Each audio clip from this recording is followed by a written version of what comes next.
नमस्कार, स्वागत है आप सभी का बाजारों की चाल में। मैं हूं आपके साथ अखिलेश शाटी और बाजारों की चाल में एक बार फिर से लेकर आ गया हूं आप सबके लिए कम्युनिटी बाजार का अपडेट। जानेंगे कि शाम के कारोबारी सत्र में कृषि फसलों का बाजार कैसा कारोबार करता हुआ नजर आ रहा है और उस पर हमारे एक्सपर्ट की क्या राय है। तो सबसे पहले शुरुआत करें हम यहाँ पे एग्री कम्युनिटीज में कैसा सीड से।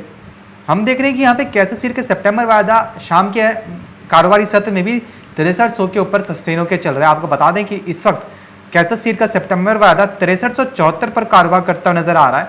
यहीं से नजर डालें अगर अक्टूबर वायदा की ओर तो 6450 पर कारोबार करता हुआ नजर आ रहा है। दोनों के अंदर लगभग 1% की तेजी बनती नजर आ रही है।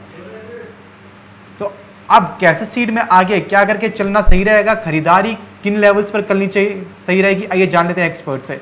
इस वक्त हमारे साथ जुड़े हैं मोतीलाल ओसवाल के वाइस प्रेसिडेंट अमित सजैया जी। अमित जी, बहुत बहुत स्वागत है आपका मार्केट एमसीवी पर। जी नमस्कार अमित जी। अमित जी, देख रहे हैं कि आज भी कैसा सीड 6300 के ऊपर सस्टेन होकर चल रहा है। सितंबर और अक्टूबर दोनों ही कॉन्ट्रैक्ट्स के अंदर 1% की तेजी बनती हुई नजर आ रही है। तो अमित जी, यहाँ से आपको क्या लगता है, क्या कैसर की कीमतों में एकदम से उछाल देखने को मिल पाएगा आने वाले कारोबारी सप्ताह में?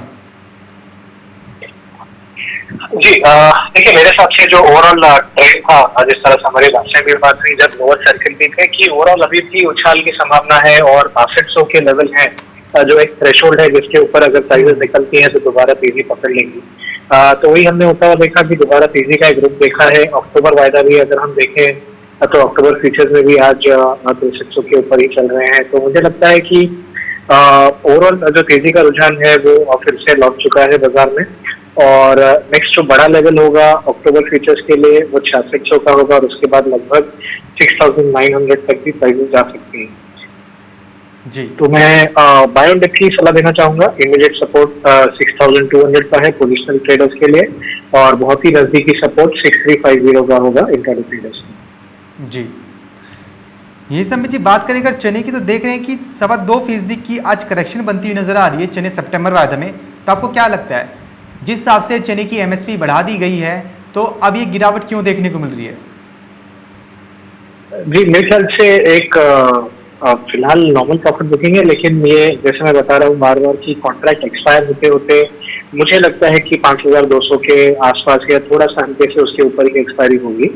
तो नॉर्मल जो ट्रेडिंग है उसमें प्रॉफिट बुकिंग आती रहती है क्योंकि निश्चित स्तरों से जिन्होंने बाइंग की है वो अपना पोजीशन फिर से या जिन्होंने बाइंग होल्ड रखी है क्योंकि नई पोजीशन तो नहीं दी जा सकती, तो वो अपना पोजीशन जो है फिर से ऊपरी स्तरों पर एग्जिट करने के लिए देख रहे हैं।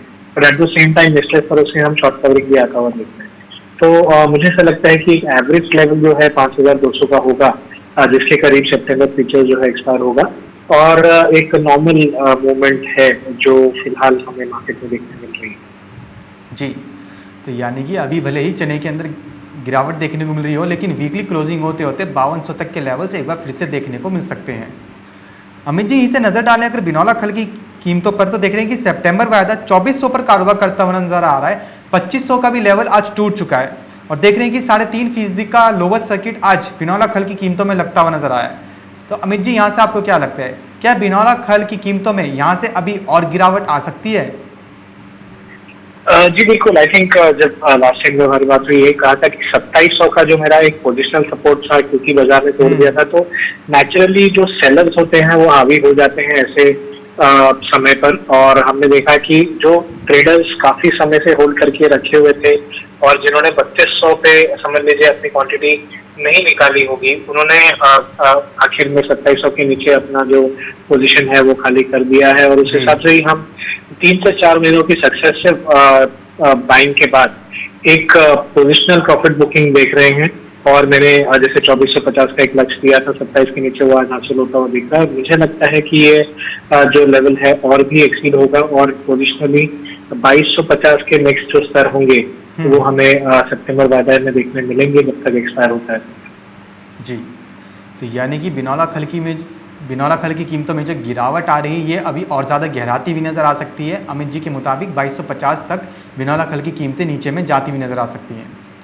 यहीं से अमित जी बात करें अगर मसाला कॉम्प्लेक्स की, तो देख रहे हैं कि सुबह के मुकाबले धनिया और जीरा लाल निशान पर कारोबार करते हुए नजर आ रहे हैं। हालांकि धनिया की कीमतों में सुबह में एक अच्छा ट्रेड दर्ज किया गया था, लेकिन देख रहे हैं कि शाम में हल्दी को छोड़ दें तो धनिया और जीरे के अंदर लाल निशान पर कारोबार दर्ज किया जा रहा है। तो अमित जी, यहाँ से आपको क्या लगता है, क्या क्लोजिंग आते आते मसालों में एक करेक्शन वाला दौर ही रहेगा या फिर क्लोजिंग आते आते एक तेजी भी देखने को मिल पाएगी? देखिए, मेरे हिसाब से फिलहाल जो एक रिसेंट रैली हमने देखी थी पिछले महीने, उसके बाद एक करेक्शन में बाजार जा चुका है। हालांकि मैं धनिया की जो बात कर रहा हूँ, काफी समय से कि 700-800 का सपोर्ट है, वो बाजार नहीं तोड़ रहा है, उसके ऊपर सस्ते होने में कामयाब है। हमने आज के सेशन में 8,300 तक के करीब भी जाते हुए देखा था। तो एक आई थिंक मेरे ख्याल से ये जो दायरा है कुछ समय और तक रहेगा, जहाँ पर 8,350 का एक ब्रेकआउट होगा और 7,800 का डेली क्लोजिंग बेसिस सपोर्ट होगा। तो ये पॉसिबल है कि ये जो करेक्शन है थोड़ी बहुत और गहरा सकती है, या 7,900 7,920 तक। लेकिन हाँ, आप अगर 2 से 3 दिनों का नजरिया ले तो मुझे लगता है कि दोबारा 7,800 के करीब से बाइंग हम देख पाएंगे। 8,300 के करीब हम एक हफ्ते के पर्सपेक्टिव से दोबारा प्राइजेस को जाता हुआ देखेंगे। और पोजिशनली भी मुझे ऐसा लगता है कि जब तक प्राइजेस एटलीस्ट पोजिशनल बेसिस पे 7,500 के ऊपर है, तब तक बाय ऑन डिप की रणनीति अपनाई जा सकती है, और हम जो पिछले हाई थे 8,650 के ऊपर के, वो धनिया में देख पाएंगे। वही हल्दी में हमने 7,700 के सपोर्ट की बात की थी, तो मोर और लेस उसके आसपास ही बाजार टिक रहा है, और हमने इनफैक्ट पिछले 3 सेशन में एक रिकवरी भी देखी है। मुझे लगता है कि जब तक डेली क्लोजिंग बेसिस 7,700 के नीचे नहीं सस्टेन होता, तब तक ये रिकवरी 8,400 तक एक्सटेंड हो सकती है। तो मैं हल्दी में भी बहुत यहाँ से इंक्रीमेंटल मंदी करना नहीं प्रेफर करूंगा। इनफैक्ट हल्की सी डिप अगर मिलती भी है 70 से 80 पॉइंट की, तो मैं 7,700 के नीचे के स्टॉक के साथ बाइंग करना प्रेफर करूंगा। जी, ये समय जी नज़र डालें अगर ग्वार कॉम्प्लेक्स की तरफ, तो देख रहे हैं कि जैसा कि आपने पिछली बार बताया था कि ग्वार की कीमतों में खरीदारी करके चला जा सकता है, ग्वार की कीमतों में अच्छी तेजी एक बार फिर से देखने को मिल रही है। आपके जो टारगेट्स थे आज वो अचीव होते हुए नजर आ गए हैं। देख रहे हैं कि ग्वार गम का सितंबर और ग्वार सीड का सितंबर वायदा दोनों में ही 6-6% का अपर सर्किट लग चुका है। तो अमित जी, यहाँ से आपको क्या लगता है, क्या क्लोजिंग वीकली क्लोजिंग आते आते ग्वार गम का सितंबर वायदा 11,000 का भी लेवल दिखला पाएगा, जिस हिसाब से तेजी बनती हुई नजर आ रही है? जी बिल्कुल। देखिए, जिस प्रकार जब गिर भी रहा था, मैंने आपको यही बताया था कि इसमें कोई घबराने की जरूरत नहीं है, हमें न्यू हाइस देखने मिल जाएंगे। सिर्फ एक कंसोलिडेशन फेज है। 9,200 की बात हुई थी जहाँ तक सितंबर फ्यूचर्स की थी, तो उसके नीचे हमने क्लोजिंग बेसिस ज्यादा होल्ड करते हुए नहीं देखा। एक या 2 दिन की हमने नरमी देखी, लेकिन उसके बाद 9,300 के नीचे भी प्राइस नहीं गई है, और अब दोबारा जो बाजार में तेजी का रुख है वो पकड़ लिया है। इजीली हम 11,600 के ऊपर के दाम देख पाएंगे मेरे हिसाब से, और ये हो सकता है कि ये रैली 12,200 तक एक्सटेंड हो जाए, जहां तक ग्वार कम का सवाल है। उसी प्रकार ग्वार सीड मैंने 6,800 के ऊपर के टारगेट दिए थे पोजिशनली, वो अब बहुत ही जल्द अचीव होते हुए दिखेंगे। और ये डेफिनेटली मैं कह सकता हूँ कि 7,000 के जो आंकड़ा है वो भी पार हो सकता है, और 7,050 से 7,100 ये एक टारगेट लेके चला जा सकता है अगर हम एक हफ्ते से 10 दिन की बात करें।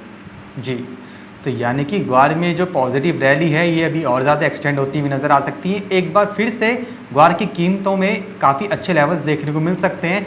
जो पहले हमने लेवल्स 11,000 के ऊपर जाते हुए देखे थे, अब अमित जी के मुताबिक ग्वार गम की कीमतों में वो लेवल्स 12,000 तक ऊपर में जाते हुए नज़र आ सकते हैं।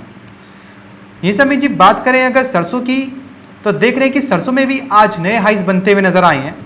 देख रहे हैं यहाँ पे कि सरसों का सितंबर वायदा 8,780 पर कारोबार कर रहा है और 8,831 का हाई लगा चुका है। 1.25% की तेजी सरसों के अंदर बनती हुई नजर आ रही है। तो अमित जी, आपको क्या लगता है, जिस हिसाब से सरसों में लगातार कंसिस्टेंसी के साथ तेजी बनती हुई नजर आ रही है, तो क्या हल्दी 9,000 के बाद उसके ऊपर का भी लेवल दिखला पाएगी? जी, जहां तक सितंबर फ्यूचर्स का सवाल है, यस, मुझे लगता है कि सितंबर वायदा जो है वो 9,100 का एक लक्ष्य हासिल कर पाएगा। अगर आपको ध्यान होगा तो 8,200 के ब्रेकआउट की बात की थी, उसके बाद हमने सक्सेसिवली तेजी आते हुए देखी है, और जरा भी करेक्शन नहीं आते हुए देखी है। अक्टूबर वायदा भी जो है जिसे हम सीधा बदला या कंपेंगो कहते हैं उसमें है, तो वहां पर भी तेजी का रुख है। और मुझे लगता है कि ये दोनों ही जो फ्यूचर्स कॉन्ट्रैक्ट हैं वो 9,000 के पार हो सकते हैं। बहुत ही इमीडिएट अच्छा सपोर्ट 8,550 से 8,500 के बीच मिल रहा है, जो हम पिछले 3 सेशन से प्राइस को होल्ड करता हुआ देख रहे हैं। तो मुझे इसमें कोई ज्यादा बड़ी बात नहीं दिख रही कि 9,100 के जो लेवल हैं बड़ी आसानी से मार्केट जो है वो कैप्चर कर लेगी। जी, ये समय जी बात करेंगे सोयाबीन की, तो देख रहे हैं कि आज भी सोयाबीन काफ़ी तेजी के साथ कारोबार करती नजर आ रही है। 8850 का हाई लगा चुका है सोयाबीन का सितंबर में आधा। तो अमित जी आपको क्या लग रहा है, क्या सोयाबीन में फंडामेंटल्स मजबूत हुए हैं या फिर ये सरसों के ट्रेंड को फॉलो कर रहा है? देखिए, इस बार मुझे लगता है कि सरसों के ट्रेंड को फॉलो कर रहा है, क्योंकि सोया मिल के रिपोर्ट अनाउंसमेंट के बाद में हमने देखा था, हालांकि एक करेक्शन देखने मिली थी और उसके बाद काफी एक साइडवेज सा बाजार हो चुका है। और मैं ये जरूर कहूंगा कि जितना इंपोर्ट के लक्ष्य की बात की थी इस महीने के एंड तक, वो कहीं ना कहीं फुलफिल नहीं होता हुआ दिखता है, तो वो भी एक फैक्टर सोयाबीन को निचले स्तरों पर सपोर्ट कर रहा है। लेकिन जो तेजी का रुख है वो ज्यादा मेरे हिसाब से सरसों में जो तेजी है वो रिफ्लेक्ट हो रही है। लेकिन उसी प्रकार मैं ये जरूर कहूंगा कि इसमें जो अपसाइड भी होगा उस हिसाब से लिमिटेड होगा, यानी सरसों जब 9100 से 9150 की रेंज आ जाती है तो उसके बाद सोयाबीन में दोबारा मुनाफा वसूली का रुख देखा जा सकता है। तो इसमें सोयाबीन में भी जो अपसाइड है वो 9100 से 9200 के बीच दिखता है और बहुत ही बड़ी रैली यहाँ से इंक्रीमेंटली आते हुए नहीं दिखती। जी अमित जी, जानना चाहेंगे आपसे वो टॉपिक्स जिनके अंदर अच्छा मुनाफा कमा के चला जा सकता है। देखिए, मेरे हिसाब से ग्वार कॉम्प्लेक्स में हर डिप पे बाइंग कर सकते हैं, उसमें मुझे दिक्कत नहीं दिखती है। और दूसरा कैसर सीड में जो मैंने लेवल बताया 6200 के, जब तक उसके ऊपर ट्रेड हो रहा है तब तक डिप बाइंग करके चले और 6600 के टारगेट जो है वो हम अक्टूबर फ्यूचर्स में देखते हैं। जी बहुत बहुत शुक्रिया अमित जी हमारे साथ जुड़ने के लिए, जानकारी साझा करने के लिए। तो जैसा कि अमित जी ने बताया कि कैसर सीड और ग्वार कॉम्प्लेक्स के अंदर आप खरीदारी करके चल सकते हैं और अच्छा मुनाफा कमा सकते हैं। ये तो कमोडिटी ऐसी हैं जो आगे भी आपको अच्छा मुनाफा कमाती हुई नजर आएंगी। तो फिलहाल बाजारों की चाल में बस इतना ही, मुझे दीजिए इजाज़त, नमस्कार।